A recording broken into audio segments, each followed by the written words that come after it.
Salut, nous c'est Claire et Flo. On est partis à l'aventure sur les routes d'Amérique du Nord. Dans cette vidéo, on vous emmène faire un bout de chemin avec nous. Après Bluff, on a continué notre route un peu plus dans le nord de l'Utah pour arriver à Canyonland, district Les Needles. Mais avant de rentrer dans le parc, on s'est arrêté dans le Belém qui est juste à côté de l'entrée. Et là, on était censé faire qu'une nuit, sauf que le site était tellement beau que on est resté 2 nuits parce qu'on voulait profiter du paysage, attendre que le temps passe quoi. Et puis on avait un petit bricolage à faire sur les feux du réchaud du fourgon. Donc on a fait ça et puis on a quand même pris pas mal de temps pour se reposer parce qu'on savait que derrière les randonnées qu'il y a dans ce district-là, elles peuvent être longues, donc on a pris des forces.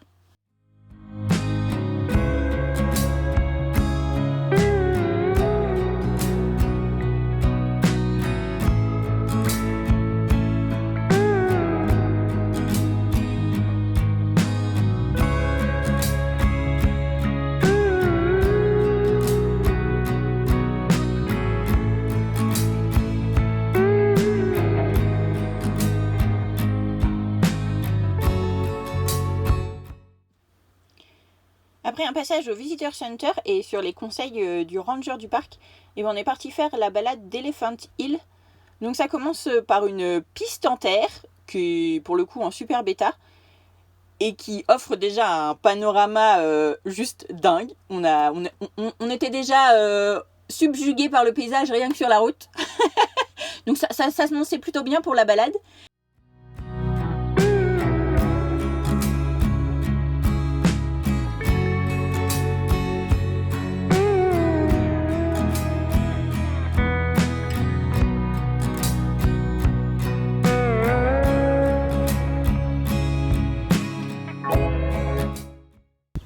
C'est parti pour la petite balade pour aller voir. Alors, on a le choix.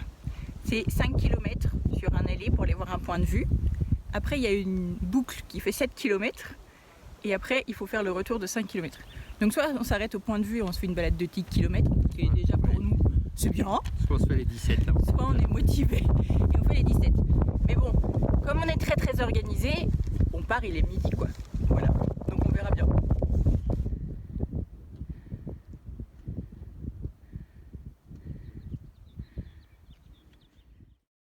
D'après les infos du Visitor Center, ce paysage est dû à l'érosion. Jusque-là, on s'en serait douté. Et donc, en gros, si on remonte un peu en arrière, donc là, on est sur le plateau du Colorado, c'est des roches sédimentaires. Donc, ce seraient des sédiments qui viendraient des Rocheuses et des Appalaches, donc apportés par le vent, la pluie, tout ça. Au-dessus de ces roches sédimentaires, s'est créée une couche plus épaisse et plus dure, qui est du grès, encore. Et toujours du grès, c'est comme dans les Beastie Badlands. Et donc là, il y aurait eu des fissures qui se seraient formées avec la pluie. Et l'eau se serait infiltrée par ces fissures. Et elle aurait été mangée de la roche qui est beaucoup plus tendre en dessous. Et donc c'est ce qui crée les needles.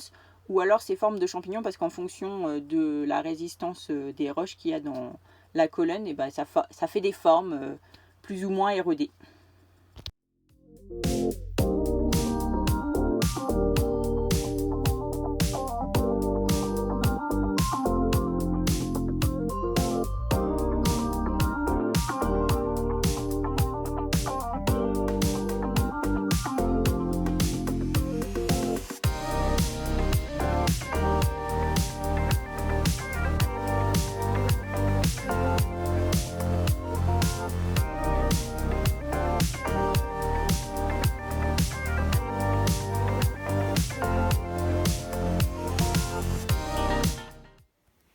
Ça y est, on est arrivé. On a fait nos 5 premiers kilomètres. Bon, ça va. La première moitié, c'était tranquille. Après, ça grimpe bien. Surtout les 300 derniers mètres, là. Je sais pas combien on se prend de dénivelé d'un coup, mais c'est comme ça, droit dans la pente. Après, le paysage était vraiment magnifique. Et puis, on fera pas les 17 km.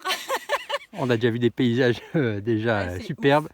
Et puis, on a vu, en fait, en regardant mieux la carte, il y a une autre petite boucle qui fait 5 km. Donc 15 km, ce sera bien. Voilà. Puis là, on va aller manger parce qu'on commence à boire bien la dalle quand même. Oui, les gens, ils mangent, je sais pas quelle heure il est, bon. 14h. Voilà. Ouais, à peine. Voilà. Mieux vaut tard que jamais.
Ça y est, on a fini nos 15 km, enfin presque, mais on voit la maison qui roule.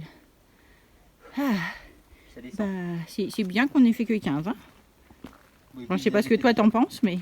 C'était cool, les paysages étaient déjà géniaux. Oui, c'est très joli. On va descendre un petit peu. Oui, la dernière descente.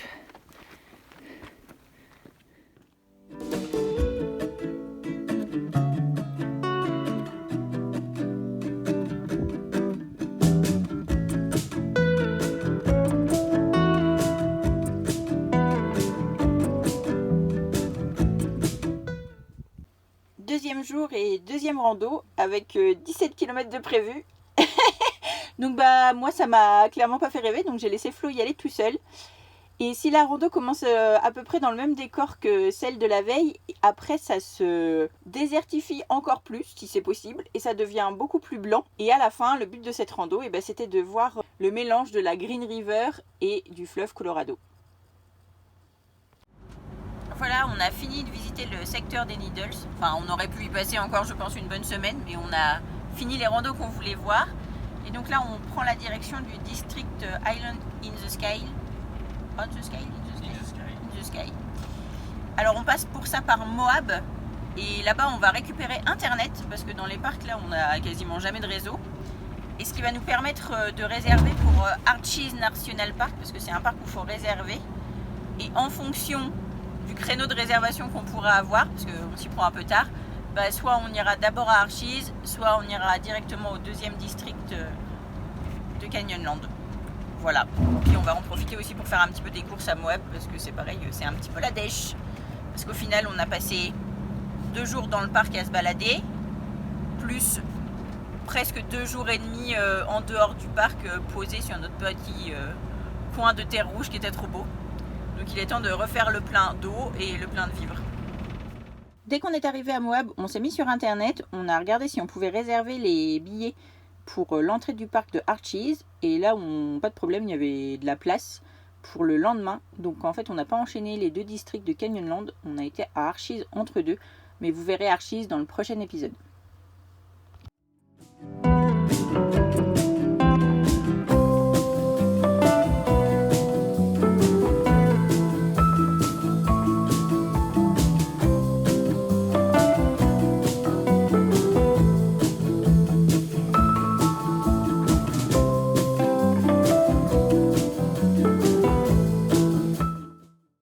Le district Island in the Sky commence tout de suite par un superbe point de vue.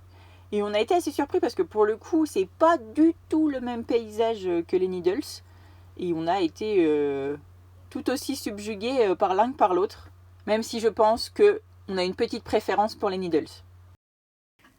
Dans cette partie du parc, les points d'intérêt sont beaucoup plus facilement accessibles. C'est soit des petites balades de quelques minutes, soit carrément des belvédères où tu arrives en voiture. Ce qui nous a permis de faire tout ce qu'on voulait voir en une seule journée.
Et notre journée s'est finie par 2 trucs cool.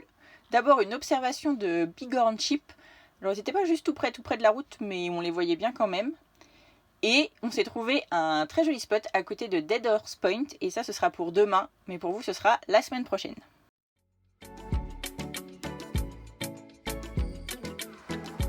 Voilà, le chemin s'arrête ici pour aujourd'hui. Si vous voulez continuer le voyage avec nous, n'oubliez pas de vous abonner. Si la vidéo vous a plu, vous pouvez liker, laisser des petits commentaires, ça nous fait toujours plaisir de vous lire. Et on se retrouve très bientôt pour continuer le voyage ensemble.